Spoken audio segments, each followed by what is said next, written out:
The first time I saw my son-in-law, Nathan, my breath caught just a little. My daughter, Emily, had popped in for a few minutes to introduce me to him, and honestly, all I could do was take him in. Nathan was calm, strong, and grounded, the kind of man I always admired. A homebody, thoughtful, everything I wasn't, yet exactly what I found compelling. The second time we met was at a family celebration, perhaps New Year's Eve or another holiday. By then, Nathan was already considered part of the family. Handsome, polite, and effortlessly charming, he seemed to carry himself with ease. But there was something else about him, something in the curve of his jaw, the depth in his eyes that stirred memories of my first love. The resemblance was so uncanny that chills ran down my spine. Even after all these years, seeing him felt like stepping back into a memory I thought I'd long buried. It was during that gathering that everything shifted. Nathan's presence pulled at something deep inside me. When he handed me a dish towel, a subtle warmth rose to my cheeks, a mix of excitement and tension that I couldn't ignore. Everyone else was busy with their own conversations. Soft music played in the background, but Nathan asked me to slow dance. The room faded away, the world narrowing down to just the two of us sitting on the comfortable couch. Each holding a glass of lemonade, we talked casually, but the air between us hummed with unspoken attraction. At one point, the conversation turned to work, and Nathan looked at me intently. I pretended not to notice, but I wanted him to observe every detail, the slight tension in my cheekbones, the quickening of my breath. He grinned and pulled me closer for another dance, tighter than before, and I felt my heart pounding in response. Emily had gone out to the store for a few minutes, and my mind was foggy with anticipation. I found myself thinking about finding a private space, just a moment alone with Nathan. But he was clever. He went to the bathroom under the pretense of washing his hands, all the while watching me. I followed, heart racing, drawn to him in a way I hadn't felt in years. After a few minutes, he pulled me out of the bathroom while I was freshening up, and I couldn't help but notice the glint in his eyes.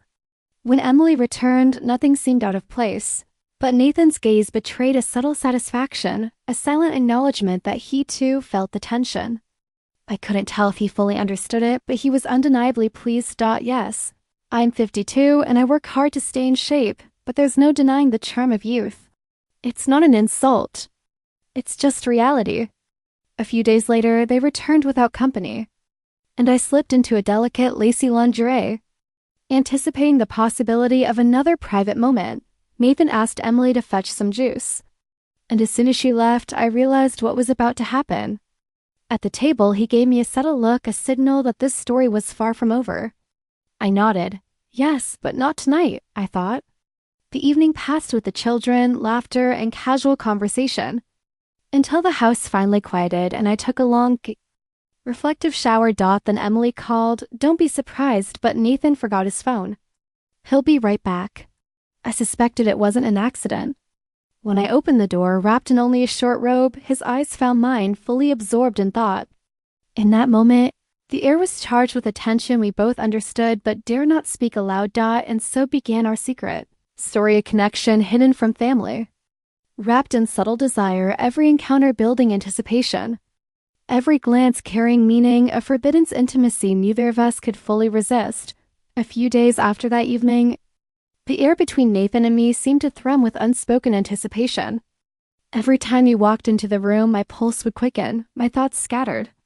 I tried to tell myself to stay composed, act like nothing was happening, but the truth was impossible to ignore.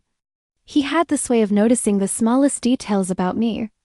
The tilt of my head, the way my fingers wrapped around a cup of tea, and I could feel his gaze lingering, heavy with meaning. One afternoon, Nathan and Emily came over unexpectedly.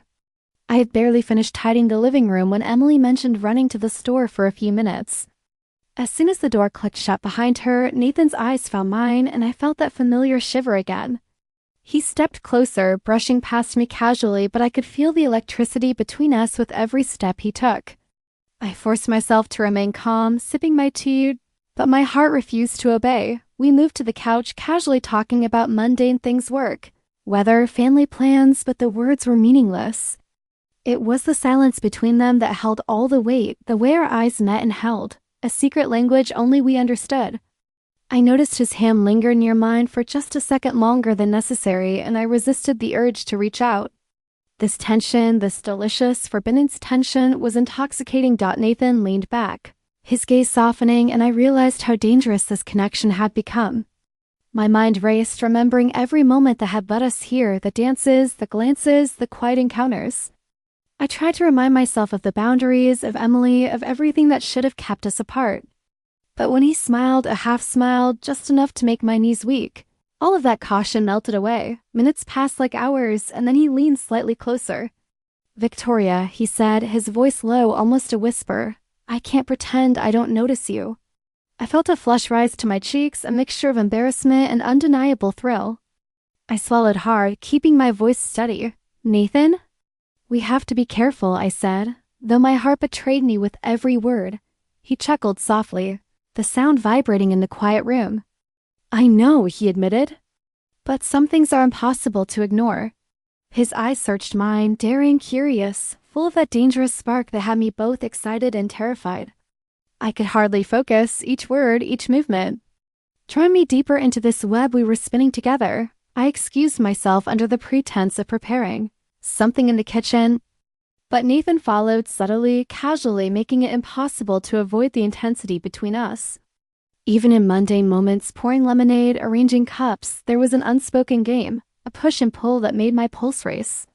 I was 20 years older, yet every instinct in me responded to him as if I were young again, reckless and unguarded. Time passed, and soon Emily returned, carrying the juice, completely unaware of the silent storm that had just passed between us. Nathan's attention shifted briefly, but his eyes returned to mine with a glance that was impossible to ignore. I kept my composure, pretending everything was ordinary. But the energy lingered, thick and potent, in the corners of the room and in the spaces between our words. Later, as the evening wound down and Emily got the children ready for bed, Nathan lingered. I felt it, the pull between us, undeniable and magnetic. He brushed past me in the hallway, and for a fleeting second, I imagined what it would be like to surrender to the tension completely. But I stopped myself, heart pounding, hands trembling. This secret, this dangerous attraction was ours alone, a private story hidden from the rest of the world. By the time he left, I was breathless, my thoughts spinning with anticipation and fear. Every encounter seemed to escalate the tension, drawing us closer, making the forbiddance feel irresistible. I knew this was only the beginning, that our stolen moments, subtle glances, and whispered exchanges would continue to pull us into a world that neither of us could resist, yet neither of us dared fully cross the line. And as I closed the door behind him, a shiver ran down my spine. The secret we shared was no longer just a fleeting feeling. It had become an unspoken promise, a tension ready to ignite. I couldn't know what would happen next. But one thing was certain: every meeting, every glance, every shared silence only made it harder to stay apart. The days that followed were a careful dance of appearances and hidden glances. Nathan and I saw each other at family dinners, weekend visits, and casual meets, each encounter carrying an unspoken electricity that neither of us could ignore. I found myself noticing the smallest details, the way his smile lingered when he thought no one was watching, the subtle brush of his hand against mine, the way he seemed to find excuses to linger just a moment longer in a room with me. Each time my pulse raced, and I reminded myself of Emily, of boundaries, of the life I had carefully built. There was something irresistible about this connection. A week later, Nathan arrived after work while Emily was out running errands. He knocked lightly, and when I opened the door in a soft, flowing robe, our eyes met and the world seemed to contract around us. I felt my heart hammering in my chest, a mix of fear, anticipation, and longing. Nathan stepped inside casually, yet every movement held intention. As though he and I were the only two people in the house, we sat at the kitchen table, making small talk, but the conversation was meaningless. It was the silent understanding that carried the weight of every stolen glance, every secret smile. His hand brushed mine accidentally or perhaps deliberately, and I felt a thrill run through me. I tried to focus on pouring tea, arranging plates, anything to ground myself. But my mind kept drifting to what this forbidden tension might become if we were alone. Completely unguarded, Nathan's eyes held mine for a long moment. "Victoria," he murmured softly, leaning just enough closer to feel the warmth between us. "It's impossible to pretend I don't notice you." My cheeks flushed, a mix of embarrassment and desire. I lowered my gaze briefly, whispering, "Nathan, we can't." My voice trembled slightly, betraying the excitement I tried to suppress. He chuckled. Low and intimate, the kind of sound that makes you shiver without warning.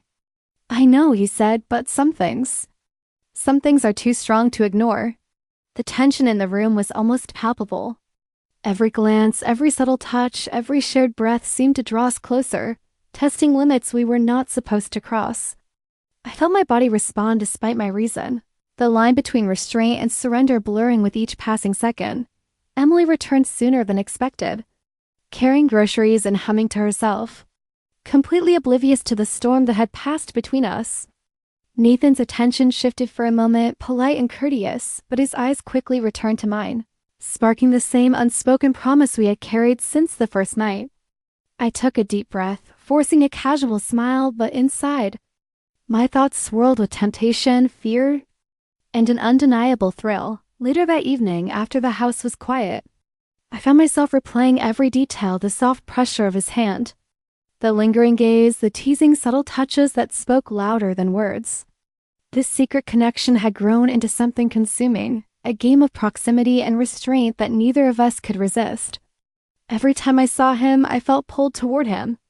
And yet the knowledge that Emily would never forgive a single misstep kept me on the edge, balancing desire against reason. And then, one evening, as I prepared tea for an imagined casual chat, the doorbell rang unexpectedly.